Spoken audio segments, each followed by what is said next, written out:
off the tip, take off the service charge. But the restaurant chain Ping Pong has scrapped tipping altogether, and they're starting charging customers a 15% brand fee instead, which the restaurant claims goes towards franchise fees and other brand-related expenditure.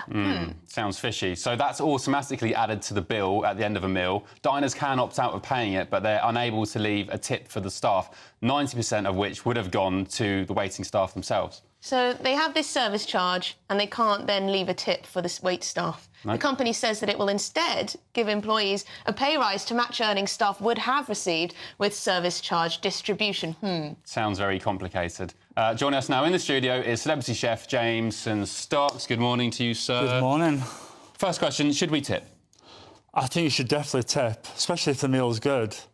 But ideally, you want to be able to tip and give it to the people who are actually doing the work. That's what I was just saying to you off air. So I always like tipping or enjoy tipping, especially if the service was good. But I always ask the waitress or the waiter, is this going to you or is your boss going to swipe it? Or is it going to be shared amongst the other staff? Because I want to tip that person, not the collective staff or, not least the business. Well, I think that's part of the worry, isn't it? I mean, automatically you get the bill and there's either 12.5% service charge on your bill, whereas this company are looking to do like a brand fee as such, which I think is ridiculous personally, because you're showing brand loyalty by going there in the first place. So, you could go to other chains, you could go to other restaurants, whatever, but, Do you think waiters and waitresses are receiving less in the way of tips than they used to, just because, people used to carry around cash, you used to be able to just slip someone, a £5 or a couple of pounds, whatever, at the end of your meal, and it would go straight to them, they just pocket it, and off they go. Whereas now, it's either through the system, it's applied already to the bill, and this brand fee, whatever this is. 100%. I mean, it doesn't sit right with me at all, to be honest with you. Realistically, you want to make sure that person's getting it direct,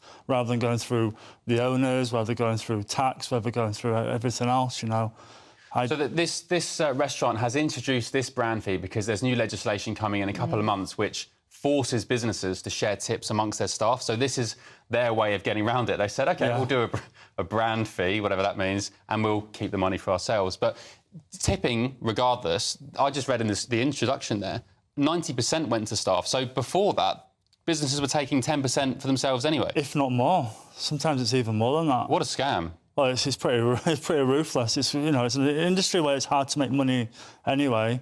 You rely on brand awareness, you rely on your customers to come in there and eat, and that's showing your brand loyalty anyway. So why put an extra 15% on top of an already expensive bill anyway? Here's a question for you: how much should we tip? What's the percentage? Well, in America, it's kind of 20%. 20.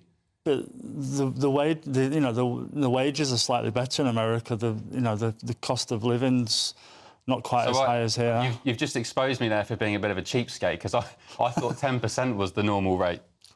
Am I being a bit cheap? You're being a little bit. Really? How much? 15. You're still cheap as well. That's not 20. I actually genuinely think you should just pay what you think it's worth. I mean, if it's bad service and bad food. So you think you shouldn't tip if it's bad service and bad food? Because some would say it's not always the waiter or the waitress's fault. Well, if it's bad food, I'd always tip the waiter. But if it's bad service and bad food, no, I wouldn't personally. If it's bad service but good food, you should probably go into the kitchen and give a few quid to the chef. Slap a £20 note down on the on the pass. Table. I think it's an age-old debate, isn't it? Some people are very mean and they take off the service charge for no good reason. Well, do you know what? I'm not going to name names, but when I was a kid, we used to leave tips for waitresses, and somebody who I used to hang around with would always, when they're leaving the table, just pick it up because they think we shouldn't tip. Tip people. True, yeah. Really? Have you heard of that before? I have, yeah. I've known actually well-known celebrities come into the kitchen and actually buy some beers for the staff, or do something a little bit more personal. But the company who we're talking about, Ping Pong, they basically turned around and said that they're paying the staff more, which generally they are. But from the 1st of April, the wages went up anyway, the minimum wage. So they're in fact actually getting paid £1 more than the minimum wage. They're being so sneaky. Whereas in theory, they'd probably get more than £1 tips every hour anyway. So it just doesn't weigh up for me. Doesn't weigh up. I wonder what Ping Pong will think of all the PR they've now got. Wow. They might not like it. Jameson Stocks, thank you very much. You are a celebrity chef. But coming up, we'll be talking about finding love after loss. But next, this week's Inspirational Greatest Britain will join us live in